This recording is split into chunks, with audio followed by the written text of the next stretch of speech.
팬티를 머리에 쓰고 기어다니는 아기. 이 작품의 주인공이다. 무직전생, 이 세계에 갔으면 최선을 다한다라는 제목은 정확한 번역은 아니다. 부제는 일본어로 異世界行ったら本気出す 인데 이 세계 가면 진심낸다 정도로 어차피 이 세계 갈 수도 없고 이번 인생 망했는데 이 세계 가면 열심히 삶 크크 정도의 뉘앙스다. 딱 보아도 정의로운 주인공과는 거리가 멀어 보인다. 우선 전생이란 단어를 뜯어보자면 한국어로는 환생, 전생 둘 다 있는 말이지만 환생을 더 자주 쓰고 일본에서 살던 34세의 히키코모리가 트럭에 치여서 이 세계에 환생한 이세계물다운 전개다. 이것만으로도 대중적이긴 힘들다. 현대의 이세계물이라 하면 흔히 떠오르는 그거다. 여자 나오는 그거. 물론 엄연히 말하면 하이 장르가 존재하지만 그게 뭔데 이 씹더가. 미안하다. 흔히 나오는 전개가 이 세계에 넘어오며 얻은 치트나 원래 살던 세계의 지식을 이용해 승승장구해서 여자랑 잘 지내는 전개다. 여기에 어떤 문학적 가치가 있으며 여성의 경우 경멸마저 할 듯한 내용이지만 그거면 충분하다. 재밌다. 주인공이 강하고 열심히 살고 히로인들이랑 잘 된다. 여자가 한 명이면 아쉽지 3명은 있어야 한다. 그래서 이 작품은 메인 히로인이 3명이다. 역시 3은 완벽한 숫자다. 보통 다수의 히로인이 존재하는데 일반적인 정조관념을 가진 주인공이 어떻게 관계를 이어나가느냐에 대한 답은 주인공을 답도 없는 연애고자로 만드는 거다. 그러면 성적인 장면은 어떻게 넣냐? 럭키스케베. 어쩌다가 우연히 실수로 그렇게 된다. 그런데 이 작품은 굉장히 노골적이다. 일단 주인공이 정상인이 아니다. 34살까지 방에 박혀 살던 주인공은 친부모 장례식 안 가고 딸치다 쫓겨나고 이 세계에 가서 자기 동년배들 성희롱 하면서 산다. 이 사람은 전생 합치면 동년배다. 그리고 사화에서 아버지가 메이드랑 바람 피워서 애가 생긴다.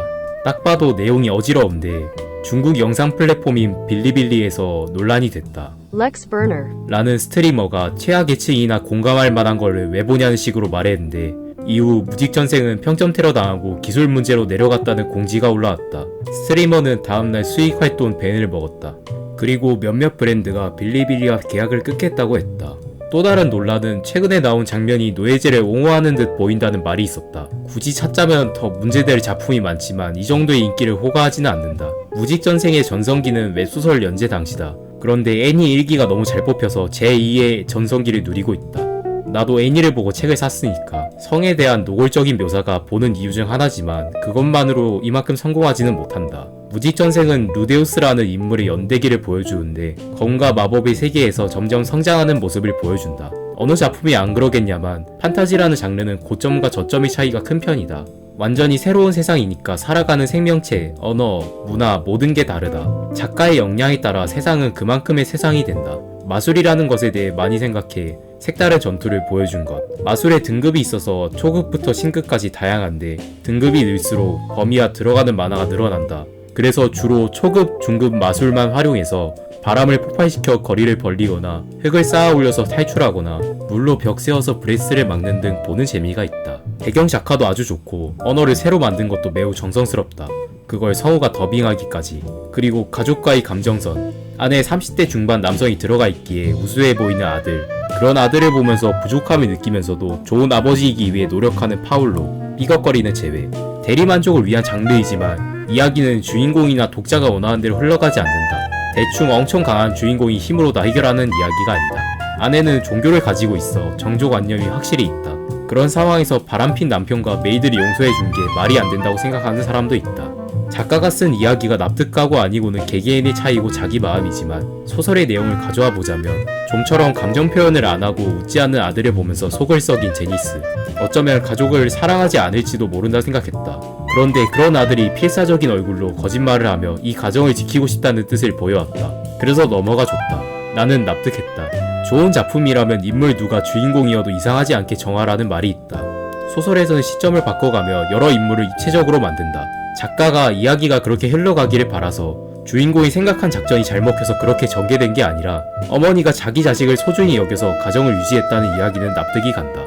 번외편에서 나온 내용인데 소설 한 권이 끝나면 다른 인물 시점으로 이야기를 푼다.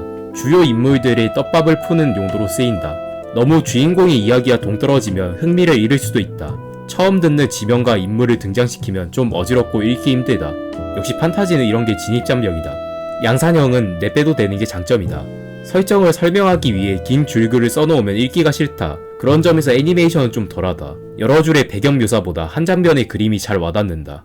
분량 때문에 설명이 좀 생략되기도 한다. 그래서 장면의 설득력이 부족해지기도 하지만 아쉬운 사람은 소설까지 찾아보면 될 것 같다. 개쩌는 이세계물인 줄 알고 추천받았다가 주인공이 개쓰레기 짓 하는 거 보고 하차하는 사람이 좀 될 거다. 원작 재현을 충실히 해서 주인공의 쓰레기 같은 행동도 잘 재현됐다. 주인공의 인격을 그렇게 설정한 게 정신적으로 성장하는 주인공을 표현하기 위함인지 애니 2기부터는 많이 달라진 느낌을 받는다. 갈수록 재밌어진다. 이건 소설 읽어본 내가 확언한다. 하지만 여성에게 추천하기는 꺼려진다. 솔직함과 정직함의 차이다.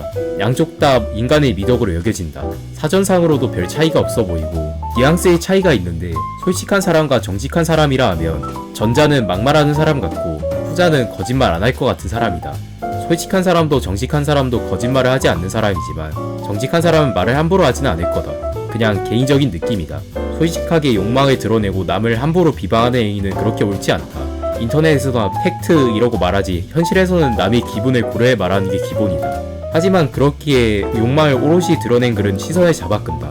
단순한 열정이라는 책을 읽었었는데 작가 본인과 유부남의 불륜을 담은 이야기다. 적나라한 묘사와 아찔한 글에 그 자리에서 다 읽었다. 루데우스는 영악하다. 어떤 게 문제되는지 알고 있고 자신은 아이니까 용서받을 거라 생각한다. 애당초 윤리관 현대랑 다르겠지만 상황에 맞춰서 자신의 욕망을 실현하는 건 평범한 사람이라고 생각한다. 평범하다고 다 착하지는 않으니까. 그래서 기분 나쁜 미소를 짓는 솔직한 주인공이 마음에 들었던 것 같다.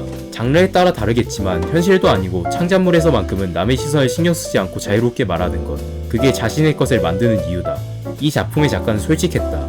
좀 지나치게 솔직해서 조금만 덜 그랬으면 이렇게 논란이 되지는 않았을 것 같다. 그래서 이 작가는 작품을 만들었다고 생각한다. 본인이 하고 싶은 이야기를 하기 위해서 그걸 두고 뭐라뭐라 말하는 건 자유라 생각한다. 그래도 아예 못 보게 검열하는 건 어떤가 싶다. 못 본다고 안 볼 양반들이 아니긴 한데. 그래서 지금처럼 애매모호한 시대에 사는 게 좋을 때도 있다. 검열당해도 볼 방법이 아예 없는 건 아니니까. 합법은 아니지만 2기 이퀄 기대하겠습니다.